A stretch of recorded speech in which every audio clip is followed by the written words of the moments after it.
Also got to add one more thing to that video. I know I talked a lot on that last one, but I'm going to add something to this. There's actually two things that I see here. First and foremost, take a look at this brake line. Anytime trucks get lift blocks in the back or taller lift springs in the back, this is usually a brake line that we replace. This brake line we typically keep in stock for 4-inch lift kits and above.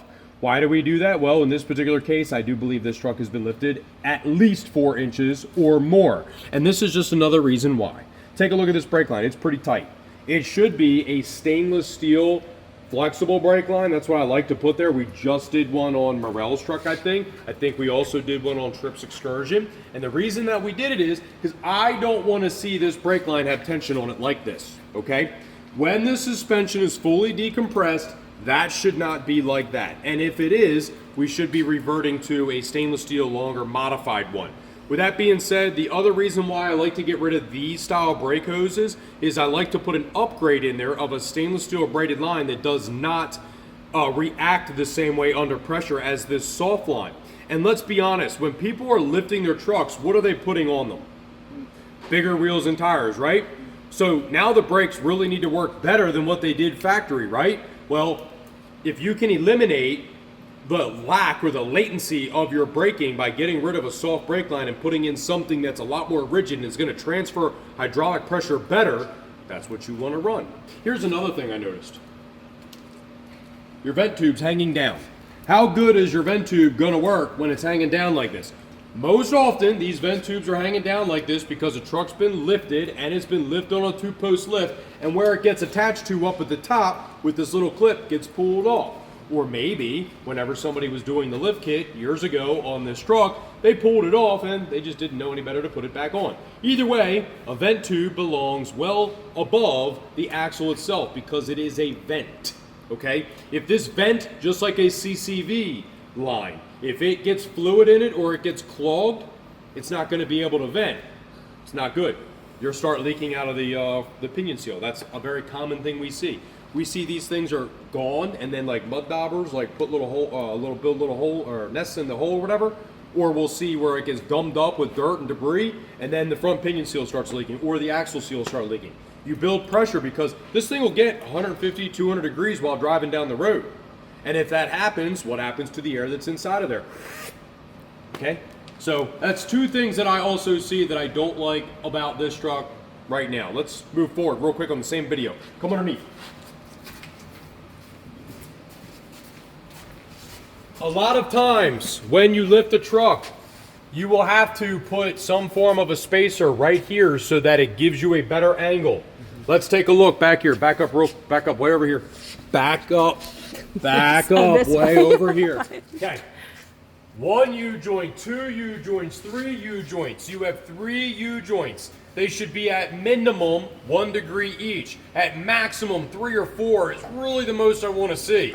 But that tells me that if you're doing 2 per U-joint itself, that's going to be 3 times 2. That's 6 degrees total difference.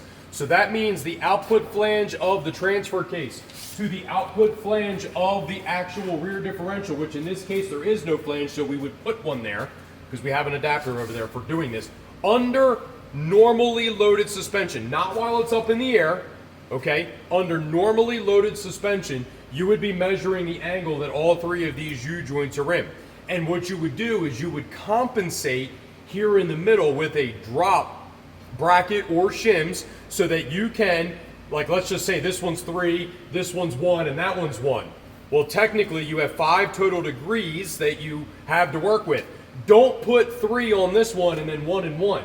Let it be 2 or 1.5 or 2 and 1.5 or 2 or 1.5. Let it be shared as equally as possible. So when you're doing lift kits, when you're talking about the rear, and that's another reason that people do the taper blocks, it's to get that angle of the pinion up. I'm not a fan of that, but it is what Ford did on factory ride height trucks. This is no longer factory ride height truck. So you have to think about that when you're doing a lift kit, because stacked blocks and improper angles on your U-joints not only will wear out carrier bearings, but they will also cause vibration when you're taking off. Stacked blocks, improper angles on your rear drive shaft cause vibration on takeoff. And it doesn't help when you have all that extra meat back there. Those wheels and tires probably weigh twice as much, almost, as what the original wheels and tires did on this truck. So that's way more leverage on this truck. So that makes it even more important that all of this stuff is done right. So on the drive shaft, angles on your U-joints, carrier bearing needs to be adjusted to accommodate for that, to share the load on the drive shaft. Something else that people also don't think about is the left to right deflection that this drive shaft has. I've seen these drop brackets come with giant holes in them, and you could move the drive shaft 2 inches this way or 2 inches this way. Don't do that. If you're going to have the U-joint have some deflection, it has to have something, it has to have some angle. If it's going to have that angle, let it be a north-south angle only, no east-west angle. Does that make sense? You want this drive shaft to be as straight as an arrow as much as it can be, like 1 degree, 1 degree, 1 degree, 1.5, 1.5, 1.5, 2, 2, 2, whatever. You don't want it to be 3 going down, 3 going back to the left, and then 2 coming back to the right at the back on top of the 1 down, 1 down, 1 down. Does that make sense? Okay, so you want to make sure it's centered up. And if you look at this, the factory bracket that's here actually has a speed clip in it, which allows you to move this left and right a little bit. It's not an exact fit, and that's what I like to do anytime that I put a drive shaft in one of these, or I'm trying to diagnose a problem like that. Does that make sense? All right, let's cut that. Let's go to the next video.